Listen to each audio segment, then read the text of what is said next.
Hello, everyone, and welcome back to Speedrunners and Coffee, the show where we learn all about your favorite speedrunners. Today, my guest has been running since 2015, holding multiple world records in multiple horror games, as well as some few out-of-the-blue titles, such as The Lord of the Rings, The Return of the King, which is definitely a surprise, as well as running games such as Tekken 6, a fellow fighting game speedrunner I see. It's Mr. Maxylobes. How are you doing today, sir? Oh, I'm good. I'm good. Just kind of waking up and, with that degen schedule, as usual. Gotta love the G-Gen schedule. I find it works so much better than a regular one. It's really weird. Yeah, I've been doing it for a long time, so. So, what got you into speedrunning? The GDQ YouTube is what got me into it, because I was like really sick from wisdom tooth surgery. I got like a weird throat infection afterwards because I just didn't take care of myself well enough, back ear gums and whatnot. And so I was like bedridden, and I was like, okay, I have a lot of time on my hands. What do I want to do? I was like, okay, let's return to some games that I haven't played in a while. So I booted up RE4, and I was like, okay, what's some stuff I don't know about this game? So I went on YouTube, did a deep dive. I found the Ditman glitch. And I was like, what is this? This looks cool. And that Ditman glitch tutorial video led me to one of the New Game Plus runs from GDQ from like way back. I think it was 2013, something like that. Maybe 2012. I don't remember. But yeah, I saw that and I was like, okay, wait a second.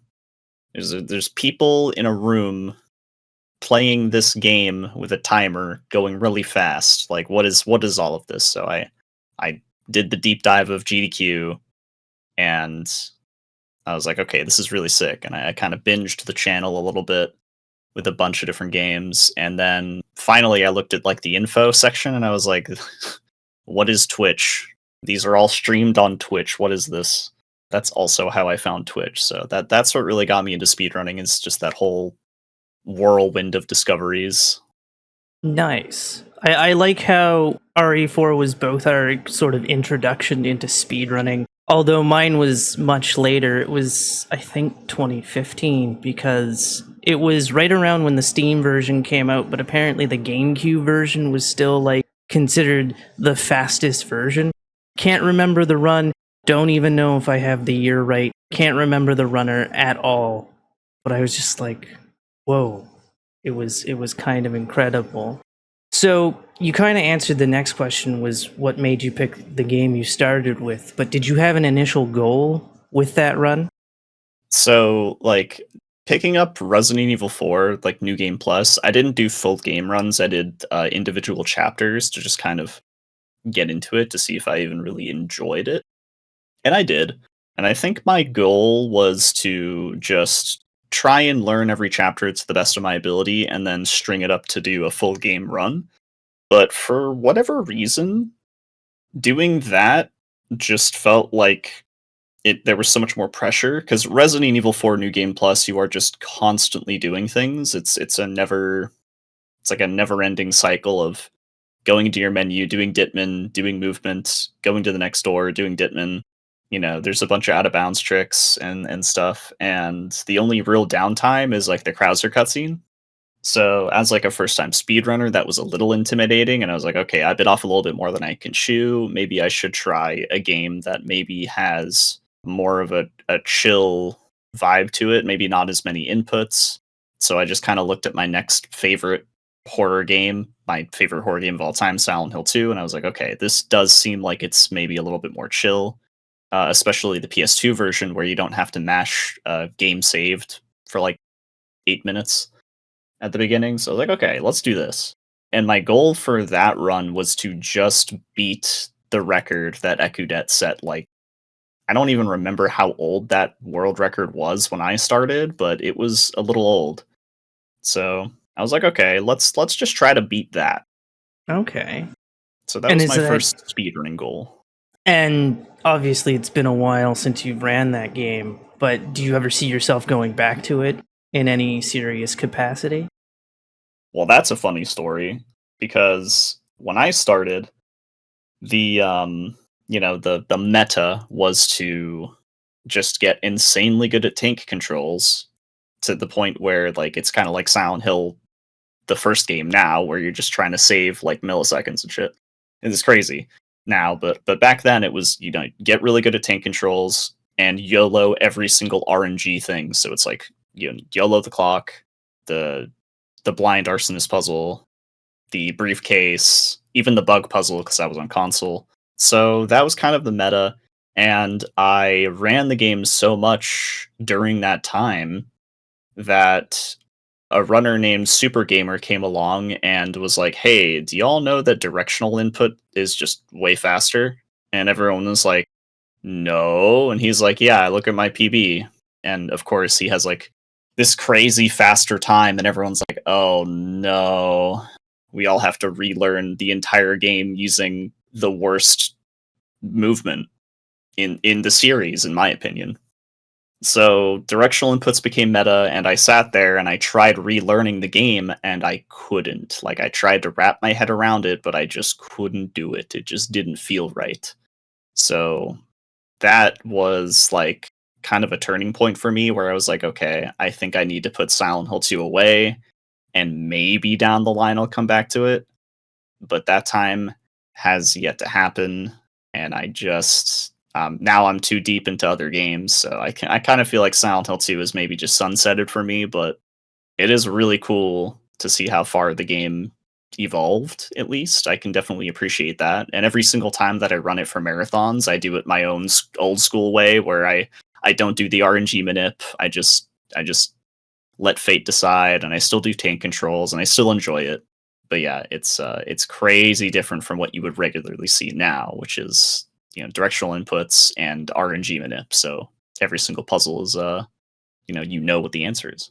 It's funny you say that tank controls is better because I do what is known as it's 2D controls. I do it in both 3 and 2 because I just cannot, like, there's just something about it that, like, it almost gives me motion sickness. And I'm just like, Oh, that's whoa. interesting. Yeah, so back when I started with 3, I was like, gotta do 2D controls because like I just couldn't handle 3D for whatever reason. And then eventually I finally got 2 working, although I started on PS2 myself because I was like, PC version was such a pain in the ass to get running. I was just like, nah, I'm perfectly fine with PS2. And then after some trial and error, some help, I finally got the PS2 version running. Or the PC version, sorry. But is there a game you regret running or a game you had wish you continued to learn? Oh wow. Oh, it's a really hard question. I have a hold on, I have a Google Sheets here, and I can tell you some of my abandoned projects. One of which, from a very long time ago, from when I first started speedrunning, was actually Super Monkey Ball 2. And I feel like I don't necessarily like regret not running that, but I do kind of wonder how it would be like if I got kind of more into that general pool of games. You know what I mean? Like the more old school like GameCube platformers, like Super Mario Sunshine. Fun fact, I actually learned almost the entire run of SMS back in like 2016, and I just never actually did runs. I just kind of learned everything, and I was like, okay, that's cool, and then I just continued with all my horror games and stuff. So, but I do kind of look back on that, and I wonder what it would have been like if I had continued, you know, with the kind of the more notable speed runs, the more popular ones like SMS and Super Monkey Ball and stuff like that, where I'd be as a runner, and like how many games would I have not kind of dived into, because that's kind of one of my goals. Like in 2017, I was like, okay, I need to expand more, and I did, and so I'm glad I did that. But yeah, I think if there was any run I regret running and not going back to, I guess it would be Super Monkey Ball. Okay. Would certainly brighten up the marathons for sure, because both Sunshine and Monkey Ball are very colorful games. They I've are, never yeah. I've never played a monkey ball game myself, but I love Sunshine. I tried to do SM64 at one point, but that game is really hard. Yeah, yeah, it's definitely one of the harder ones to play optimally. Speaking of playing games, what are you currently playing offline or on stream? I did just play through Daymare 1994 Sandcastle a couple nights ago because that just came out. Was not a big fan, but before that, Texas Chainsaw Massacre that came out. That's been really good. A lot of people obviously compare it to like Dead by Daylight and stuff, which it's not really anything like it, but that's been super fun. That's a hoot.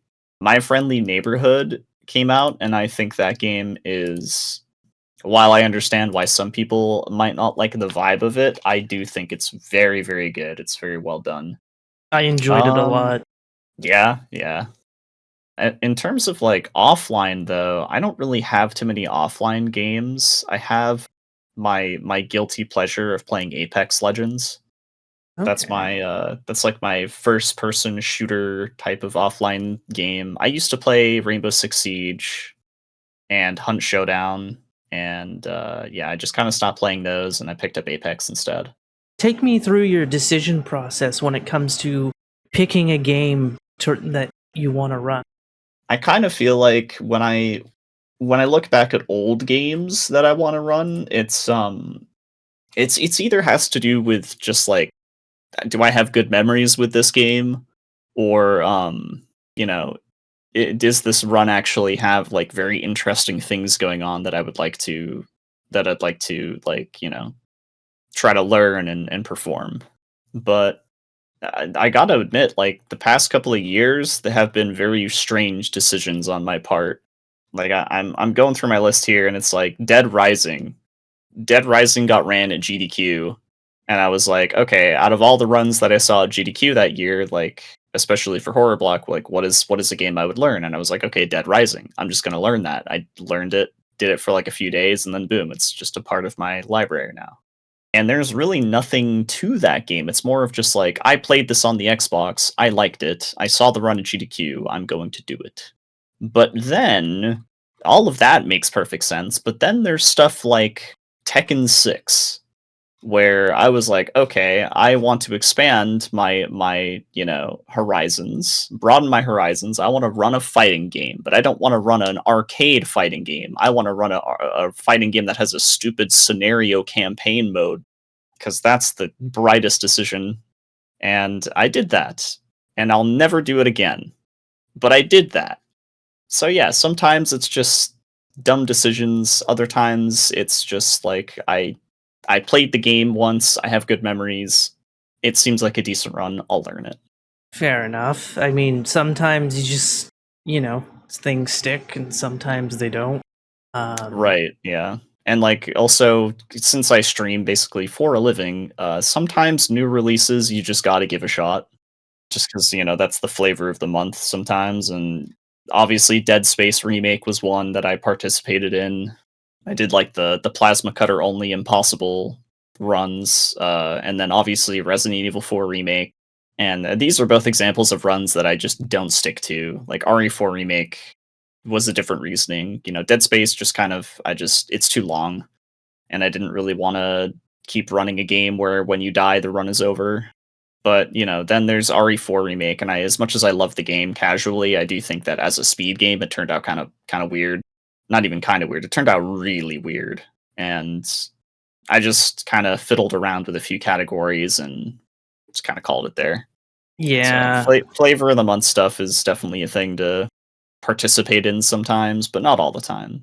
Like Elden Ring, I was like, okay, I could learn Elden Ring and get into the scene here, and then I did it for like one day, and I was like, never mind. Sometimes it just doesn't stick. Yeah, I can't do the Souls games myself. There's just something about them where I'm like, I kind of like grinding in them and like leveling up my character. I'm not a fan of like trying to do it as fast as possible. You like the RPG aspect. Yeah, and then with RE4 remake, I actually I still run that game, but I'm New Game Plus, no major glitches, because thanks Capcom for your patches, and even if I down patch it, my costumes don't work. And I'm like, but these released on the same day. Why don't they work on like version 1.0? So I'm like, well, I want my costumes. I want my evil Leon here. Come on. But it is a slog, I will say that, because you are sitting there for 2 hours and it's like, I'm grabbed. Well, that's not going to PB now. So Yeah. And man. it's also one of those games where you're just constantly doing stuff. It's like 2 Mhm. hours of just constant action. Yeah, with like 30 seconds of downtime as you're going to the elevator as Krauser's taking Ashley to the island. You try to shoot him and nothing happens. Yeah. Is there a game that you love but would never run? Gosh, there's like quite a few actually.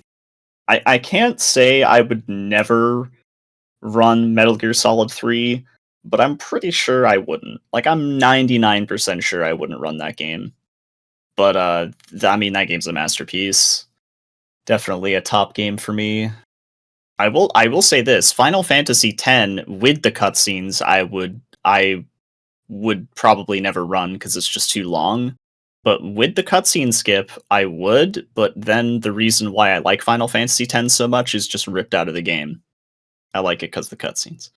So it's yeah, that's those are a couple. What are some other games I just really really love that I don't think I would do? I have like a whole list here. I guess like the Doom games. I don't really have too much interest in running the Doom games, but I love those, especially the new ones like Doom Eternals. Doom Eternals crazy good, but I can't see myself ever committing to something like that. So yeah, I guess those are a couple. I guess I shouldn't really say that a run is too long because I did do a God of War Ragnarok speedrun when it first came out, and that was like 13 hours. And I don't suggest anyone that does a run that long. So yeah, I don't know. I guess I would go with Metal Gear Solid 3 and Final Fantasy 10. Those are my answers, I suppose. This is also a side question. Do you ever see yourself doing the other games in Devil May Cry or In Devil Bayonetta? May Cry, oh, or Bayonetta. I don't think I would ever run a Bayonetta game. Truthfully, I really only like Bayonetta 1. I gotta admit, Bayonetta 2 just was kind of not as good for me, and I haven't even played the third one. Just never got around to it. But the Devil May Cry series is definitely a series where, like, I've sat there and I've wanted to learn the other games, but for some strange reason, that first Devil May Cry has brought it's always sucked me back in. Like that's one of my most ran games. I think I have a disgusting amount of attempts in that game. Let me go check. Devil May Cry 2 is actually a pretty good run, but I don't think I would ever learn it. Devil May Cry 3 is probably one of the best Devil May Cry runs, as much as I don't want to admit it, because I'm just a dirty DMC1 lover, but Devil May Cry 3 is an insanely good speedrun. Devil May Cry 4 is also insanely good. Like they're all so good. All of them are good. Even Devil May Cry Reboot, the game that I kind of hate, it has a good run. So would I ever learn any of them? Maybe. I've definitely thought about it in the past, but yeah, the first game has just like always sucked me back in, especially with competition over the years. Like on the PC version, I have 4,700 attempts, and on the console version, I have 1,800. Damn. So I mean, that's a lot. That's 6,500 attempts of Devil May Cry 1 over the 7 years that I've ran it. That's that's incredible. I give you all the props for that many attempts. Fun fact, actually, Devil May Cry 4 influenced my decision in getting a 360 over a PS3 back in the day because the EB Games did not have Devil May Cry 4 on PS3, so I got a 360. That's actually like not a bad idea considering the 360 was kind of like the goated console back in those years. it also reminds me that Devil May Cry 4 was the first DMC game to release on Xbox as well. Given that this is a show called Speedrunners and Coffee, what is your favorite coffee? I am very plain with my coffee. I just have milk and sugar in it. So I toyed with like some coffees because I only just started drinking coffee like a little over a year ago. It always used to upset my stomach, but at SGDQ 2022, I sat down at a breakfast place and just kind of I was like, all right, I'm just gonna have some coffee. If I get tummy ache, then that's on me. And it didn't give me tummy ache, and I was like, okay, interesting. And so I did that again like a couple days later, didn't get a tummy ache, and I was like, okay, I think my body may be just accepting this. So I went home, I got some more coffee, some ground coffee beans from I went to Starbucks and I was just like, what's a coffee that's not going to destroy me? That's literally what I asked. And they gave me a veranda blend and I was like, okay, cool. And that's just what I still drink. Okay. And is that just basically what you get at a Starbucks or like when you're out is just like a plain coffee, nothing like fancy? You know, if I'm out, I just get plain coffee with milk and sugar, but I just kind of I don't even ask for anything specific. Like if I'm at a breakfast place, I'm just like I would like coffee with milk and sugar. And then they just bring it and I'm like, okay, whatever this is, it's going in my body. Fair enough. I only started drinking coffee in 2021. I just didn't like the taste, and I'm the type of person where if something tastes gross, I'm just like, nope, we're done here. Not happening. But I will recommend, in terms of putting milk in your coffee, I always go oat milk. I don't know what it is, but oat milk just tastes better than every other milk. I've never tried oat milk before, so I'll put that on my list. Yeah, and it's just simple like that. Usually, if I'm out, depending where I am, I'll usually get something like Frappuccino or something like that because I like cold more than hot. Okay. Even in like the dead of winter, it's like, nope, I'm going to take this cold beverage, thank you. Though I am far more of a tea person than a coffee person. I just love tea and it's great. I'm actually drinking matcha tea right now. Yeah, I And used to drink a lot of tea before I got back into coffee, so and of course, as is the meme with this show, the joke is that I'm trying to get a Coca-Cola sponsorship by bringing up Coke coffees, which is Coke and coffee inside of a Coke can. There's like 6 flavors. I've only ever seen 2 in Canada because there's dark roast, vanilla, caramel, and then there's 0 variants of the 3. And so that's been the meme with the show is that I always bring up Coke coffees because I also like drinking sodas and stuff like that. And it's just so I always recommend it to people if they're looking for something. I don't know if it would be like something that would sit well with your stomach, but perhaps if you can find it, it could be worth a if I shot. can if I can find it in Pittsburgh at AGDQ, I'll put it in my body. Nice. Speaking of AGDQ, have you thought about your submission list? Yeah, like funny enough, about a little over a year ago, I think it was before I did the Lord of the Rings run. I just kind of like took a step back from like grinding for a lot of world records and stuff. And so I got back from GDQ and just kind of like focused on making content and playing games and just enjoying myself and doing whatever, learning new games as they come out and whatnot. Like I think in that time period I just like sat down and I learned how to run the original RE3. I did that stupid Tekken 6 run, the Bridge Curse, the DLC for Village, RE Village. I did the God of War Ragnarok run. I learned RE0, Choo Choo Charles, Dead Space Remake, Amnesia the Bunker, just a bunch of stuff. I learned Army of Two. So doing all of that was super fun, but I got back into doing world record grinding about a month ago, and a bunch of those games that I did the world record grinding for are actually games that I'm submitting to AGDQ. So it was really, really good timing that I got them all done. And then about 2 days after, the announcement happened that the games list is coming out, or the game list submissions are coming out, and that it's going to be in person. I was like, oh my god, this is perfect timing. So I've already got my Fear 2 submission done. I've got my Visage submission done.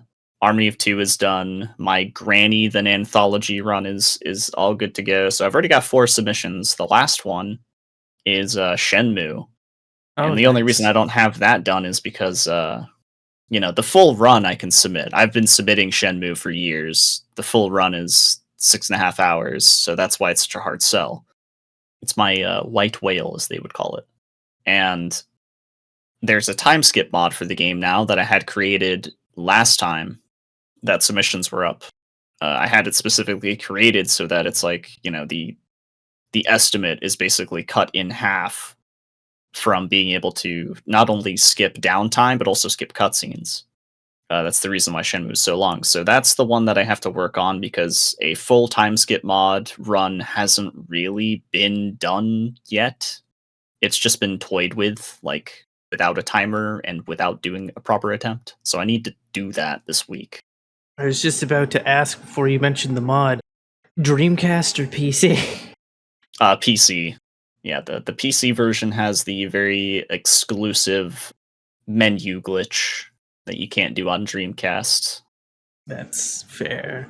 Yeah, I've been told to submit, but I'm like, I have nothing because I don't have anything. And then someone was like, "Well, just submit your Frost run or your Frame Fatales runs," and it's like I can only do one because they don't allow emulator, and I don't have $150. Right. So, so that's kind of been my dilemma: is that I only have Silent Hill 3, and that's it. And so I'm probably not going to submit again because I've not submitted to a mainline. Well, yeah, I'll call it a mainline GDQ because I consider the Fatales events mainline GDQ events. But yeah, it's just I don't have anything that I can submit at this point. But getting back to more speedrun related questions, what do you do to not burn yourself out of speedruns? I kind of feel like this goes back to like when I first started running, because when I first started running Silent Hill 2 and like RE4, those games, like I grinded just every day. And I think because it was so new to me and I was like, it was such a different kind of experience with video games that I didn't burn out very easily. I just kind of went months on end without feeling like I needed to take a break. And obviously, that kind of just catches up with you. So I just learned other games as my solution. That was my solution. It was like, okay, I'm burning out of this game. It's frustrating me. I need to try something else for a bit. So that's kind of what made me want to learn more games. I think I went ahead and learned Jet Set Radio and RE1 Remake and the Silent Hill 3 as well. I just kind of went down like the list of games that are nostalgic or that I've played a ton. So I think that's how I avoided a burnout back then, but nowadays I kind of feel like if I want to avoid burnout, I need to not speedrun at all. Like sometimes I need to just sit and play a game for a few days. I think that's a better solution for me now.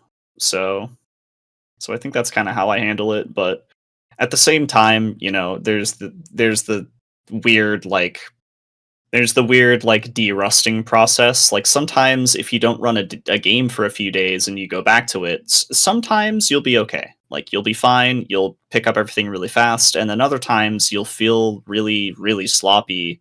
Like there are definitely some games in my library where if I take a few days off, I kind of have to shake off a lot of rust. I think Devil May Cry was always one of those games for me where I can always go back to it and I can play it well, but to play it at a top level, there's definitely a lot of rust you got to shake off. even if you just take a few days off. Same thing with Fear, Fatal Frame. Like, these are all games that I've done world record grinding for, and they're hard. So, but I think it's better to do that. I think it's better to take a break from a game that's frustrating you and then go back to it and have to like de-rust again rather than just forcing it and, you know, spending days miserable even if you feel like you're playing well. Are there any games that you're looking forward to running? I kind of feel like I might be a bit too optimistic about Alan Wake 2. As a casual game, I feel like my expectations are, pretty fair. But as a speed game, there's something about it that I just kind of feel like maybe will actually be a really good speed game. Because I feel like it's going in that direction where it's like actiony survival horror, instead of the original Alan Wake, where it was just like run around and point flashlight and shooty bang bang. So I feel like maybe it'll lend itself better as a speed game. So I look forward to running that, even if it doesn't turn out as good of a speed game as I may think it will.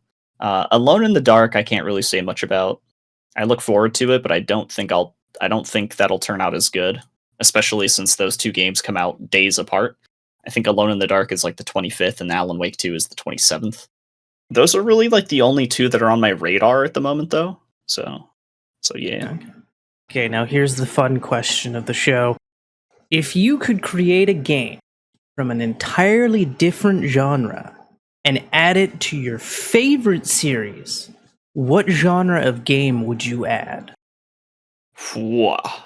That's that's so hard. Whoa.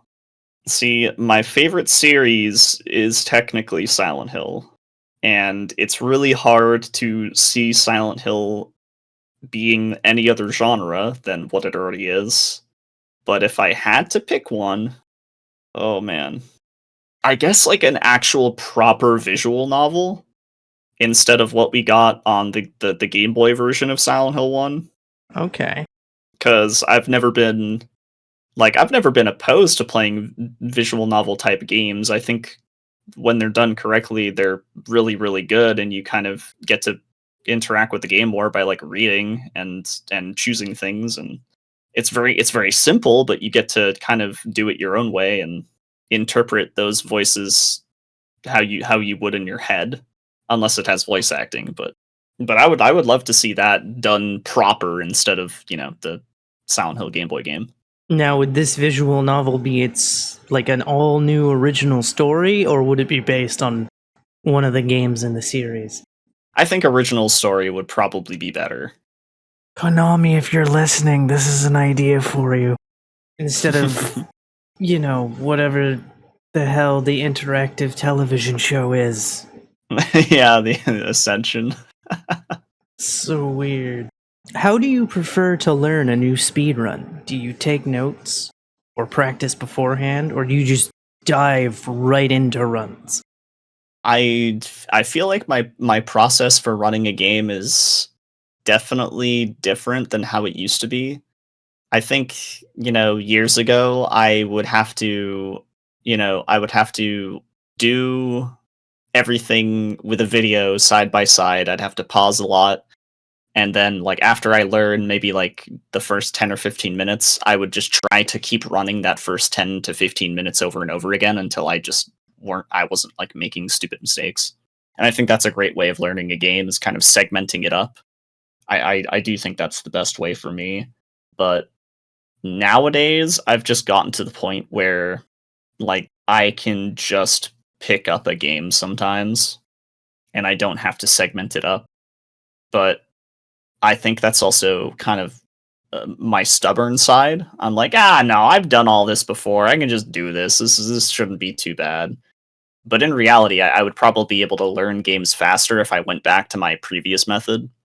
So I'm a bit stubborn nowadays, and I just kind of dive into things. I usually watch a run at least. I don't like do no research. I at least watch a run, and if there's a hard to do trick, if there's like a tutorial or a guide, I will watch that as well, or read that or whatever, and I'll do all that, but I won't segment it up like I used to. I'll just kind of bang the whole thing out. Nice. What advice would you have given to your past self with your first speedrun, knowing what you know now? I think for Resident Evil 4, I think I would have told myself to not run New Game Plus. I think I would have told myself to just go to the new game categories, even if they seemed intimidating. I think I would have told myself that because in the end, like New Game Plus is super cool, but I do find that it is very tedious in how much you actually have to ditman, and it's also one of those categories where if you get hit or make one small mistake, it's like just such a big time loss. So I feel like I would have told myself to run New Game, like New Game Pro or New Game Normal instead, to just kind of get out of that mindset of New Game Plus being so, reset heavy, like not finishing enough runs, because that's definitely something I did. I didn't finish enough runs when I ran that, and I needed to not be so hard on myself, but it was hard not to be hard on myself because New Game Plus is so punishing when anything bad happens. Like you just lose so much time automatically and there's nothing you can do about it. So, but New Game, like there's a little bit more wiggle room. So yeah, I probably would have told myself to switch to New Game. For Silent Hill 2, I would have just told myself to learn the game on directional to avoid the the revolutionary super gamer discovery. That's fair. Where do you see yourself in 5 years' time, speedrun wise? 5 years. Man. I don't see myself not speedrunning. I definitely I definitely will probably still speedrun five years from now, but it's kind of hard to say whether or not I will still take it as seriously as I still do right now in some regards. Like, even though I took that, that 1 year break from doing world record stuff, as soon as I got back to doing that, I took it seriously again. I achieved all my goals, and it just felt like I hadn't taken that 1 year break. So in 5 years, I definitely see myself being able to do that, but I don't know if I will actually want to. I think if GDQ is still around in 5 years, I pray that it is. I will definitely still be involved in that for sure. Like I'll never stop supporting GDQ, and I'll probably never stop being in the speedrun scene. But in 5 years, it's hard to say if I will still be participating in it as a runner as much as I do nowadays. Okay, that is completely fair. Do you have any event rituals? Event rituals. So AGDQ was in Virginia for a while. The Dulles Airport Hotel. The ritual for that was Korean barbecue, specifically a Korean barbecue place that was like a little bit of a drive away, but it was totally worth it. Used to have big parties go to that place. That was definitely a ritual. But then it moved away from that area. But in terms of SGDQ Minneapolis, I kind of feel like a ritual for SGDQ is obviously Mall of America. But I only did that for a few years. Fun fact: last SGDQ I didn't go to Mall of America because I was like, I've already done this so much. But something that's always stuck is Nicolette's Diner. I always go there. That place. Oh, and getting Juicy Lucy's. That is an SGDQ ritual that you have to do unless you don't like burgers. In that case, never mind. But that's, yeah, I always get a Juicy Lucy, specifically from Nooks. That's definitely Okay. a ritual. I can't think of any other rituals at the moment. Okay. Very nice. You ever come to Toronto? Korean barbecue. I can take you to a place for that cuz there are some spots here that are really good. Yeah, I've heard Toronto's got really good food. Oh yeah. Somehow we have Church's Fried Chicken and I'm like, why is a Texas chain sitting in the middle of Canada? All right. That's Whatever. that's interesting. I don't think I have churches over here, so I didn't even know it was there till I moved back here, and I was like, "Holy shit! There's a Church's Fried Chicken. There's Jollibee. There's all kinds of stuff here, and I'm like, there's something for everybody here. What is your opinion on IGT versus RTA? I kind of feel like RTA is what I was accustomed to when I started, because that's just how I ran Silent Hill 2 on console. There was no IGT plugin, even though it was an IGT game, so I was used to doing RTA and kind of having an idea of what my IGT time was in my head comparative to my RTA splits.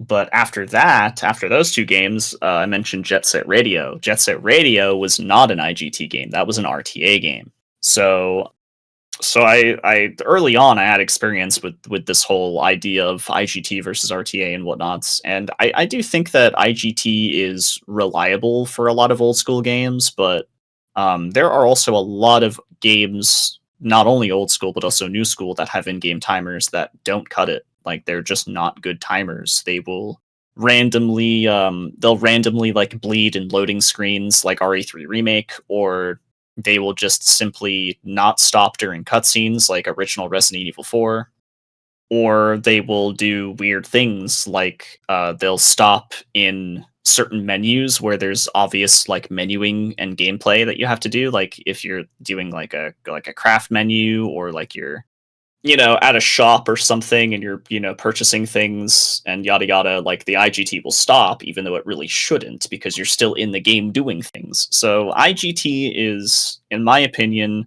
either a blessing or a curse, and in order to make up for those games that have poor IGT, you have to have a community that makes a custom timer, and those are usually RTA but without loads. So in terms of IGT versus RTA, I think that IGT is perfectly fine and is just as comparable to RTA, because a lot of those IGT games are just RTA loadless in a sense. But pure RTA is the original speed running meta from back in the old golden ages and whatnot. So RTA is always looked at in probably a more popular sense of speedrunning. Like, a lot of people still don't understand the weird specifics of IGT and like loadless and all that stuff. Like, it's harder to understand from a surface level. So if you aren't super into speedrunning, like, at least RTA is just gonna stick. Like, it's like, oh, this is like putting on a stopwatch. Okay, I get it. But I think RTA is really, really bad for certain games nowadays. I kind of feel like a lot of the old school speedrunners who ran on consoles a lot, like, your classic Nintendo N64 speedrunners, people who ran like Game Boy games, SNES, the Genesis, PlayStation 1, yada yada, all of those games, they're all RTA because you don't have a game with an IGT and you don't have a PC port, so there's no way of really getting around that. You have to run RTA. It's just how it is. And then the terrible thing is that some of those games aren't very accessible, so it's like, oh, let me just use an emulator. Okay, this emulator is now faster RTA than the actual copy. Now we have to split up the boards, yada yada. It's a mess. So I think a lot of the old school runners, they figure that out amongst themselves as a community, whether to allow that stuff. Like Silent Hill has emulator and PS1 copies split. So, but for RTA, that's fine, because you don't want an advantage RTA. But on the same note, new games can't have RTA sometimes because they are so strange in how they work. If you have like an SSD in your PS4, then boom, you win. That is pay to win. So if you make that leaderboard RTA, you're forcing everybody to put an SSD in their PS4, and while that isn't hard or that expensive, it's still an extra step that may lead to somebody being like, nah, never mind. So there are a lot of old school speedrunners who vouch for RTA and think that it shouldn't be paired with other runs of a different timing method, even though they are the same freaking run. It doesn't make any sense why they think like that, because it's just like a very old mindset that doesn't take into account that newer games, especially on newer consoles and also PC, because a lot of games are on PC nowadays, They don't understand the importance of RTA without loads. And if you have a game with RTA without loads, like let's say you run, for example, like one of the Souls games, if I recall correctly, you can stay on the screen from the load or stay in the main menu and, you know, take like a drink of water or quickly go to the bathroom, and your run is still the exact same thing. It's just that you didn't piss yourself. So the the whole mindset of RTA must be pure, and RTA is the way to go. I think it's an old, just dated method, and if your brand new video game can be more accessible instead of being an RTA pure type of game, then you just need to do that for the longevity of community members rather than maybe the group of people that are there at the start. It's kind of hard to think about that stuff, myself included. I've had trouble making those types of decisions as a moderator to give up, something that people are interested in. And obviously, I probably should have committed to it because it's better for the longevity of the run. Recently, RE4 Remake is definitely an example. We do IGT for that game, right? And somebody brought up that RTA loadless would probably be better because there's so much pause buffering in the run now, and it's so hard to just watch anybody run it who does that a lot. And while I agree, that is just not how the rules are, and they weren't really enforced that way. And if we try to change them now, it's going to be trouble. A lot of people are going to be upset, and we're going to have to do a lot of work to retime and change everything. And it's at this point, there's no going back to doing that type of stuff. It's just going to have to be the in-game timer, especially since console players don't have that choice. So I remember with Resident Evil Village, or as I like to call it, Resident Evil 8, when snowwalking was discovered, that's what killed that game for me, because I play on controller. I don't have the option, due to physical limitations, to do keyboard and mouse. So when that was legal, I was like, well, I can't compete with this. And I just left because I was like, there's nothing I can do. Little did I know that that was banned very quickly. But once that was found, I was just like, well, I can't compete. I'm out. And then I moved on to Xenoblade 2.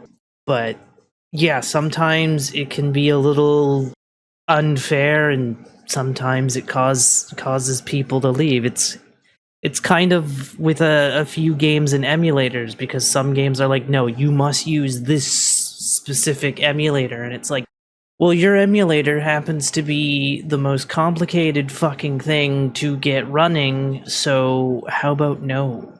Because again, some Saturn games are like, no, you must use Medafin. Well, Medafin's a piece of garbage. Or some games are like, you must use DC null, and it's like, well, that's great and all, but does anybody want to help me get DC null working? Because apparently that emulator fucking sucks in terms of getting it to run. And so it's just kind of frustrating sometimes, even from the emulator perspective, of just getting the right one to work instead of just allowing the common one or the easiest one to be the one that runs. And I get why they choose these ones, because for whatever reason they don't decide to split the boards, and so they want to keep everything as even as possible. But it's just like, come on. This is no longer fun. This is now annoying and a nuisance, and just no thank you. Right. What would you say is your proudest moment as a runner? Oh no. God, there's quite a few. I kind of feel like most of those super proud moments have been like every single milestone that I've set for Devil May Cry over the years. Like, I think one of my more proud ones with Devil May Cry is back on PlayStation 3. This is before the PC version even existed of the HD remaster. There was a runner who was competing for world record against me constantly for for a couple of years since I started running from like 2016 to 2018. And it turns out that like all of those PBs and world records that I got for Devil May Cry during kind of that time period, I was beating somebody who was doing segmented runs instead of single segment. Hmm. And when we finally caught them cheating, I kind of looked back at those all of those world records and all those attempts and all that hard work that I put in, and I'm like, oh my god, I was actually beating a cheater the whole time. And that Hmm. was with like the super outdated route. It's totally different than what it is now. But like after all of that, I was like, oh my god, like that's crazy. I would have never known, and it feels really weird to know that somebody like had to segment their run just to beat me. Like that's weird. I felt like I was very far ahead of every other Devil May Cry runner to that point. And that was definitely one of my most proud moments because I knew that I had mastered the art of the game. But then after that, things changed and a lot of routing and time saves happened, and I kind of went on to break a lot of milestones again. I think it was definitely it was definitely getting like the first sub 41 RTA time. That was like the big one as of recent. That was when was that? That was a year ago. Okay, when a year ago? Let me check my YouTube. March 28th, 2022 is when I got the first sub 41 RTA, which turned out to be a 36 IGT 37 load remover. But yeah, that was definitely one of my most proud moments right there, is getting that time. Nice. I remember when you got that because I was there for it. I like I took a screenshot and like I think I tweeted it out saying like GG's because you were so hyped when you got that, and it was an incredible moment when that happened. Yeah, I couldn't really believe it. I was like, "Oh my god, I did that." Yeah. but but yeah, just recently the first ever sub 40 was done with some new routing and some new strats, and that is their milestone. That is Karma's milestone. That is not for me, but I got all the other ones before that. Sometimes paving the path is more important than the end goal. That is completely fair. And to contrast that question, what is or were some of your lowest moments as a runner? Ooh, some of my lowest moments as a runner. I kind of feel like some of my lowest moments are from games that I would work so hard on, and then after working so hard on them, just everything about the run changes. Like somebody just comes along and finds like a bunch of crazy stuff. So like example, The Suffering, which there's so much more to this game than just the lowest moment. The Suffering I learned a while ago. This was like 2017, end of 2017, beginning of 2018, I think. And the PC port was working on my computer, which I was super thankful for because supposedly it was kind of weird for some people.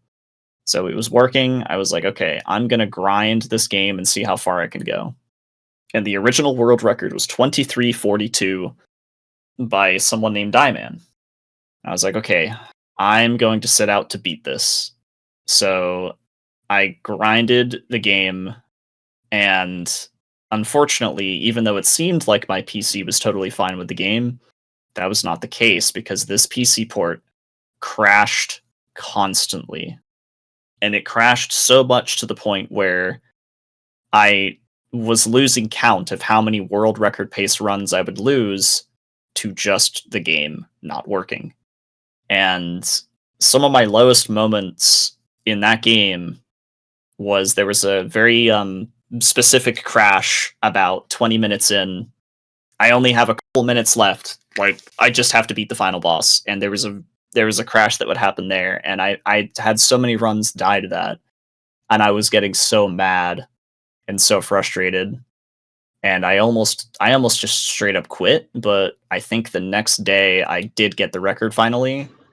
And after all of that, a runner by the name of Pakishan came along and was like, "Hey, I have now found the 10 minutes of time save." And I was like, Okay, I guess I need to relearn all of this." And the next lowest moment happened. My new computer that I had gotten can't even play The Suffering. It doesn't even boot.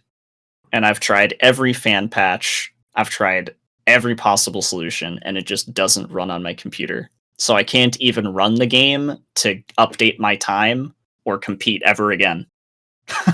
Oh, that.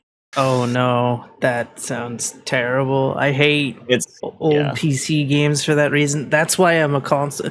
That's partly the other reason I'm a console runner, because it's like, well, at least I know that the game's gonna run on my console, and everybody's got to use a controller, which obviously is a big help for that. But at least I know the game's gonna run, even if it's a game that's going to run poorly. A deadly premonition.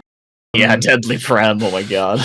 It's so funny because even though The Suffering won't work, Deadly Prem on my PC works. Well, that's good at I least. don't know how. It's ironic. Shenanigans. Who are some of your influences in speedrunning?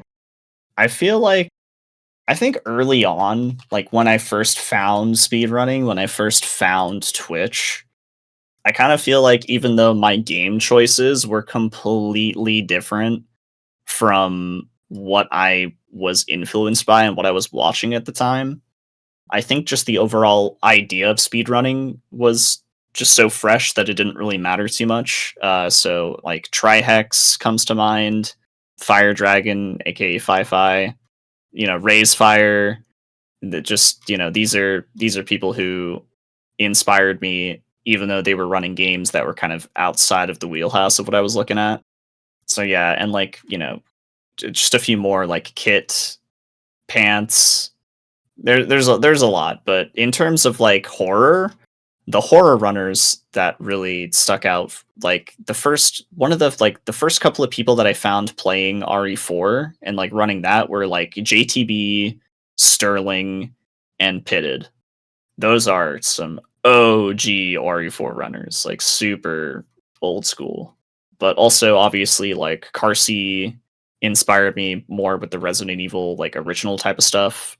Nub Zombie and Techie definitely got me into Silent Hill more, as well as like Shunpuck. But yeah, there. I mean, there's so many. Like when I found Twitch, I was just hooked instantly. Like I did nothing but sit on Twitch. I canceled my Netflix, stopped watching TV. I was just done with all that. So there's just so many runners that I sat down and watched, and like later on, not in the beginning, like I started getting more inspired by people like Dist, who just kind of pick up new games and just gets really good at them really quickly, finds some crazy tech and discoveries, and just says, "All right, everybody, here you go. Here's my run. Here's what I found. Have fun." And I think he's definitely a good influence for that. But yeah, those are a few. Those are a handful. Nice. And now it's time for the final question. If people want to find you, where can they find you? I mean, I do stream full time, so twitch.tv/Maxylobes. I also have a YouTube channel where I have done some documentary esque stuff for speedrunning. Stuff like the Silent Hill 3 world record history video is Fantastic video, by the way. definitely, yeah, that's like a huge one for me that I was really proud of. So yeah, just look me up, Maxylobes, on YouTube. There's a bunch of good ones like Silent Hill 3 world record progression, the RE7 video, how Resident Evil 7 changed speedrunning. Slightly clickbait title, but trust me, it makes sense in the end. If you want to watch one that is like really silly about developers who hate speedrunners, developers killed Back for Blood speedrunning. That's a good one. So that's all good stuff and something you wouldn't see on like my Twitch channel. Well, it's been an absolute pleasure. I really enjoyed this discussion, and very happy we could do it. Can't thank you enough for coming on to the show. Yeah, thank you for having me. It was good chats. Yes. And you can catch episodes of the show every Saturday. And again, thank you all for listening, and we'll see you next Saturday. Bye-bye.